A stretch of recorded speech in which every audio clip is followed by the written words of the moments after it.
તો નવા મંત્રીમંડળના શપથવિધિને લઈને મહત્વના સમાચાર મળી રહ્યા છે। કેન્દ્રીય ગૃહમંત્રી અમિત શાહનો ગુજરાત કાર્યક્રમ રદ કરવામાં આવ્યો છે। આવતીકાલનો કેન્દ્રીય ગૃહમંત્રી અમિત શાહનો પ્રવાસ રદ। શપથવિધિના કાર્યક્રમમાં હાજર રહેવાના હતા અમિત શાહ, આખરે કાર્યક્રમ રદ કરવામાં આવ્યો છે।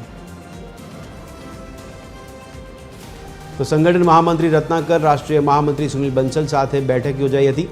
સીએમ ભૂપેન્દ્ર પટેલ, ભાજપ પ્રદેશ પ્રમુખ જગદીશ પંચાલ પણ બેઠકમાં હાજર રહ્યા હતા। અને હવે મહત્વના સમાચાર મળી રહ્યા છે, જેમાં અમિત શાહ આ શપથવિધિ કાર્યક્રમમાં હાજર રહેવાના હતા, જે કાર્યક્રમ હવે રદ કરવામાં આવ્યો છે। તેમનો નિર્ધારિત કાર્યક્રમ રદ કરાયો છે। આ જ અંગે વધુ વિગત સાથે અમારા સંવાદદાતા મૌલિક ઉપાધ્યાય અમારી સાથે જોડાયા છે। મૌલિક, જણાવશો, જે શપથવિધિ કાર્યક્રમ આવતીકાલે યોજાવા જઈ રહ્યો છે, ત્યારે એવા સમાચાર વહેતા થયા હતા કે કેન્દ્રીય ગૃહમંત્રી અમિત શાહ પણ અહીંયા હાજર રહેશે, અને હવે અચાનક એ પ્રોગ્રામ એમનો રદ કરવામાં આવ્યો છે। તેની પાછળ કયા કારણો અને સમીકરણો? બિલકુલથી આવી વાતો હતી કે કેન્દ્રીય ગૃહમંત્રી છે અમિત શાહ, તેઓ પણ શપથવિધિ કાર્યક્રમમાં સામેલ થશે, પરંતુ જે રીતના સમાચાર મળી રહ્યા છે તે પ્રમાણે તેઓ આવતીકાલે જે શપથ ગ્રહણ સમારોહ છે તેમાં હાજર નહીં રહે। સાથે સાથે ગાંધીનગરના અત્યારના મહત્વના સમાચાર જે રાજભવન છે ત્યાંથી પણ મળી રહ્યા છે કે સતત 3 કલાકથી એટલે 9 વાગ્યાથી જે જેપી નડ્ડા અહીંયા રાજભવન ખાતે બેઠકનો દોર કરી રહ્યા હતા। જે સંગઠન મહામંત્રી છે રત્નાકર, ઉપરાંત ભાજપ પ્રદેશ પ્રમુખ જગદીશ વિશ્વકર્મા, તેમની સાથે તેમણે બેઠક કરી હતી, અને હવે આ 3 કલાક બાદ આ બેઠક છે તે પૂર્ણ થઈ છે। અને થોડી વાર પહેલાં જ જે જેપી નડ્ડા છે ભાજપના રાષ્ટ્રીય અધ્યક્ષ, તેઓ અહીંયાથી નીકળ્યા છે।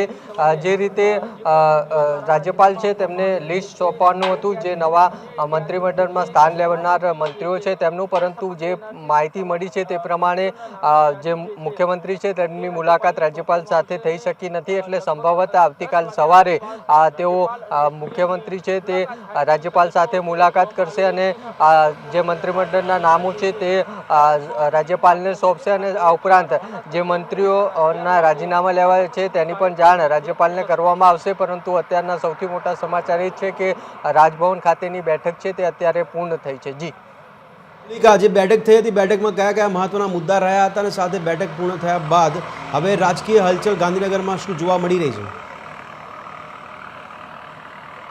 બિલકુલ ભદ્રેશ, જે રીતે સતત 2 દિવસથી મેરેથોન બેઠકનો દોર છે તે ભાજપના નેતાઓમાં જોવા મળી રહ્યો છે। આજે પણ જ્યારથી જેપી નડ્ડા અહીંયા પહોંચ્યા ગાંધીનગરમાં, ત્યારે સૌપ્રથમ તેમને ગાંધીનગર સર્કિટ હાઉસ ખાતે બેઠક કરી હતી, જેમાં જગદીશ વિશ્વકર્મા, રત્નાકરજી અને અન્ય નેતાઓ છે તે પણ હાજર હતા। ત્યારબાદ તેઓ રાજભવન ખાતે પહોંચ્યા હતા અને ફરીથી એકવાર બેઠકનો દોર છે તે શરૂ થયો હતો, અને જે મંત્રીમંડળમાં જે લોકોને સ્થાન આપવાનું છે તેમના નામો અંગેની ચર્ચા છે તે થઈ હતી। સાથે જે લોકોને પડતા મૂકવાના છે તેની પણ ચર્ચા છે તે આ બેઠકમાં થઈ હતી। જોકે આ નામો કયા હશે તે હજુ સુધી સામે નથી આવ્યું, અને બીજી મહત્વની વાત એ પણ છે કે હજુ સુધી ધારાસભ્યોને ફોન ન ગયો હોય તેવી પણ માહિતી છે તે સામે આવી છે।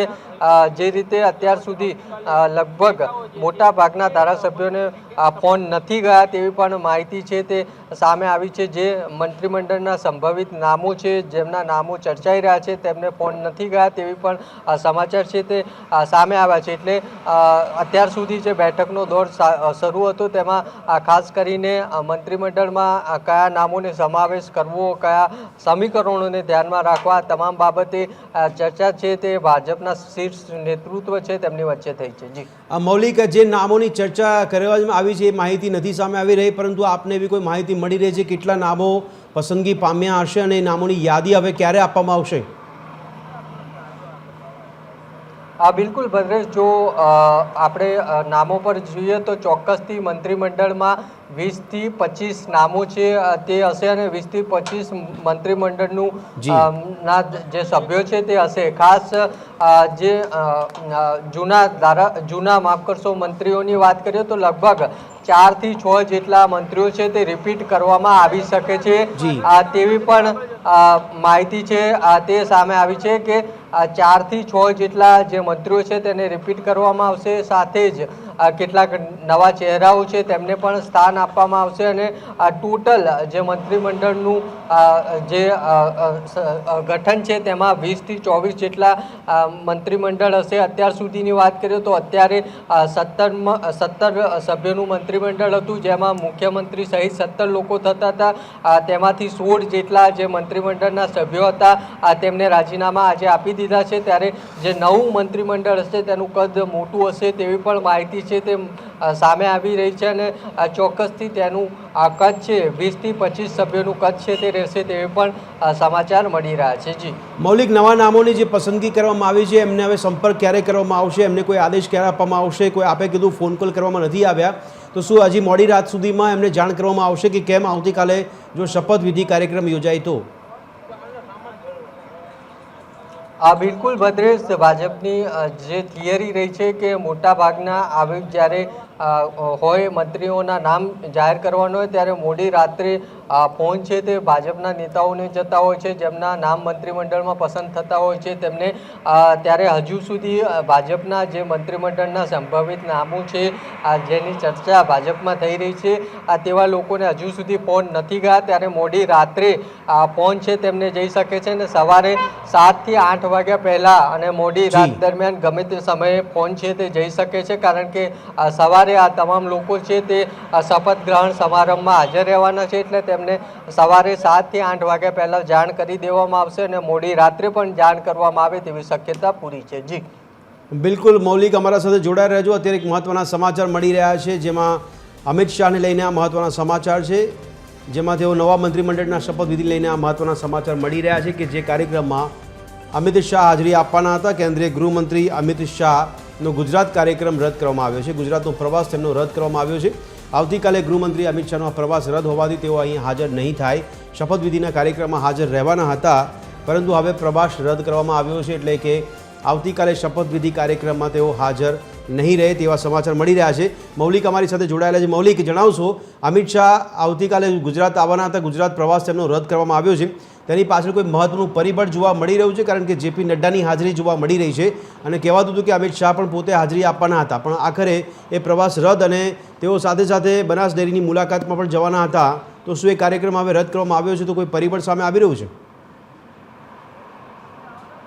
બિલકુલ, તે અત્યાર સુધી કોઈ સ્પષ્ટતા સામે નથી આવી, પરંતુ જે રીતે માહિતી સામે આવી હતી કે કેન્દ્રીય ગૃહમંત્રી છે અમિત શાહ તેઓ જે શપથ ગ્રહણ સમારંભ છે તેમાં હાજર રહી શકે છે, પરંતુ અત્યારે જે માહિતી મળી રહી છે તે પ્રમાણે અમિત શાહ છે આવતીકાલનો શપથ ગ્રહણ સમારંભ છે તેમાં હાજર નથી રહેવાના. સાથે અન્ય પણ જે કાર્યક્રમો હતા તે પણ રદ થયા છે. એટલે ચોક્કસથી તેમને કેન્દ્રીય ગૃહમંત્રી હોવાથી અન્ય સ્થળોના પ્રવાસ અથવા તો કોઈ કામના કારણે આ પ્રવાસ રદ થયો હોઈ શકે, પરંતુ ચોક્કસ માહિતી છે તે હજુ સુધી બહાર નથી આવી. તો મૌલિક, આવતીકાલે શપથવિધિ કાર્યક્રમમાં કયા કેન્દ્રીય મંત્રીઓ જોવા મળી શકે છે? કેન્દ્રીય મંત્રીઓની હાજરી જોવા મળશે કે કેમ?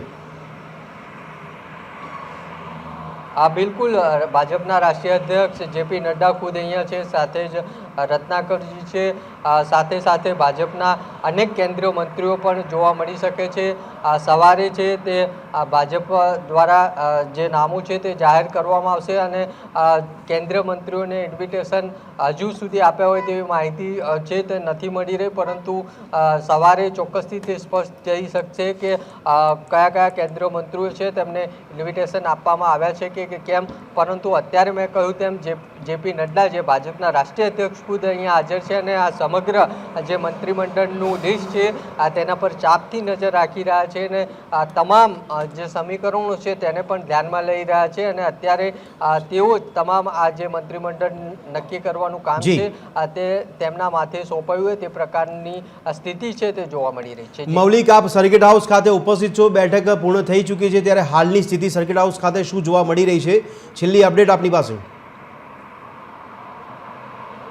બિલકુલ ભદ્રેશ, મેં કહ્યું તેમ રાત્રે 9 વાગ્યાથી અહીંયા સર્કિટ હાઉસ ખાતે બેઠકનો દોર શરૂ થયો હતો. જેપી નડ્ડા સંગઠન મહામંત્રી રત્નાકરજી, બંસલજી અને ભાજપ પ્રદેશ પ્રમુખ જગદીશ વિશ્વકર્મા, સાથે જ મુખ્યમંત્રી ભૂપેન્દ્ર પટેલ, આ તમામ લોકો વચ્ચે બેઠક છે તે થઈ હતી અને જેપી નડ્ડા સહિતના નેતાઓને કેટલાક ભાજપના નેતાઓ છે તે પણ મળવા પહોંચ્યા હતા અને લગભગ 3 કલાક જેટલો બેઠક છે તે ચાલી હતી અને ત્યારબાદ થોડા સમય પહેલાં બેઠક પૂર્ણ થઈ છે અને સાથે જ રાજ્યપાલ સાથે મુલાકાત નથી થઈ. પહેલાં જે રૂટિન કાર્યક્રમ હતો તે પ્રમાણે રાજ્યપાલ અહીંયા પહોંચે ત્યારબાદ મુખ્યમંત્રી તેમને મળવા જવાના હતા અને મંત્રીઓના નામોની યાદી છે તે તેમને સોંપવાના હતા અને જે મંત્રીઓએ રાજીનામા આપ્યા છે તેમની પણ માહિતી છે તે રાજ્યપાલને આપવાના હતા, પરંતુ રાજ્યપાલ સાથે આ બેઠક મુલાકાત છે તે નથી થઈ શકી અને તેના જ કારણે આવતીકાલે તે મુલાકાત થશે. અત્યારે જે રાજભવન છે ત્યાંથી જેપી નડ્ડા નીકળી ચૂક્યા છે. જી મૌલિક, ખૂબ ખૂબ આભાર અમારી સાથે જોડાવા બદલ.